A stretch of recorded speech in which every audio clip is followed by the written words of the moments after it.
All right, one of the most annoying pieces of advice you get from either self-help books or health things is manage your stress. It's like, well, if I was in charge of that, I wouldn't have stress. We're joined this morning by Leslie Bosserman. She's the author of a new book called Emotional Endurance to talk about how we can deal with it better in our lives. It's never going to go away, correct? It will never go away. We manage it better. So what is emotional endurance, other than, I mean, obviously the title, but more granularly, what does that actually mean in our lives? Yeah, so it is a larger skills-based concept that ties in how to manage stress, how to increase your margin, how to move forward and bounce back when things get hard and still choose to keep going. So it's more than resilience, more than perseverance, but giving you practical skills you can use literally today based on science. Okay, so we talked about this before we came on. It's back to school time, which can be stressful for kids. I mean, parents as well. Yes. But the kids are going through their own level of stress too. So how does this all play in? How does back to school work into this? So I am an entrepreneur. We own the Maker's Place in Midtown and a preschool director. So I'm seeing all these parents sending their kids to TK and kinder for the first time. We're parents of 3 kids. I'm actually going to welcome up Caleb, my oldest. We've conscripted this handsome young man. Who's 11. Here, Come on up, Caleb. We're going to model this. So when kids experience stress, they typically go back to school with a nice backpack, right? So we're going to do this as a visual. So what are some of the things you would take to school? Maybe a notebook, maybe a book to learn. So as kids are preparing to school, they're going, okay, what am I going to learn this year? There's a little bit of stress there. And as we put this in, we feel what happens, right? Who am I going to play with? Can I be flexible enough? How will this work?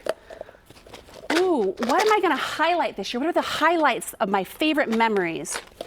And then, how's it all going to stick? Am I going to remember the things that actually work? Yeah. And then, ooh, what if I make a mistake? How will we work on that, right? So how is this backpack feeling for you? It feels pretty heavy. Pretty heavy? I can imagine. Yeah. What if I put a couple more things in? Would that be fun? No. No. Is there anything you want me to take out? The homework book? You're like all of it, all the homework book? Okay, Caleb, thank you. But the idea is that it's a weight. It's a growing weight that we carry. Well, and it compounds over time. And if we don't learn how to manage our stress well, what happens is our stress overtakes us. So in my book, I actually focus on how to turn stress into strength using 100-year-old psychology. Okay. So I'm going to bait the hook there. What is it? Yeah. So it's called the Yerkes-Dodson law, and it looks at the relationship between stress and performance. We see this with the Del Oro flag football team. Yeah. We see this with professional athletes and others in business. And I see it as young as preschoolers that we work with. So one of the things that I've noticed in myself, and I recently just got back from vacation, but I noticed in the weeks leading up to it, it's like I start to feel stressed, burnt out, and at first I don't recognize it. No.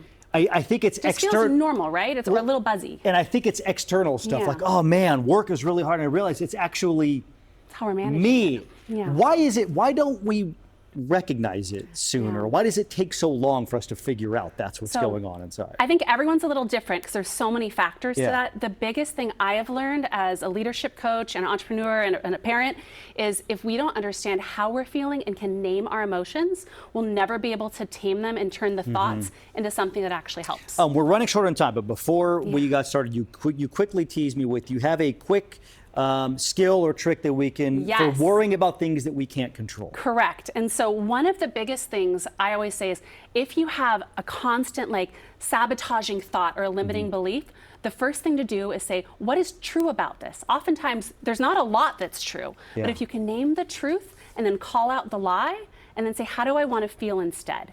Because that thought will turn into your behavior will turn into that persistent action, which shapes your character. You can't believe everything your brain says to you. You can't, no. The book is called Emotional Endurance. It's out now, available everywhere. Yeah, came out last week. Right, we're going to link all that to our website, gooddaysacramento.com. Leslie, thank you so much. Thank you. I feel better already. Oh, I love it.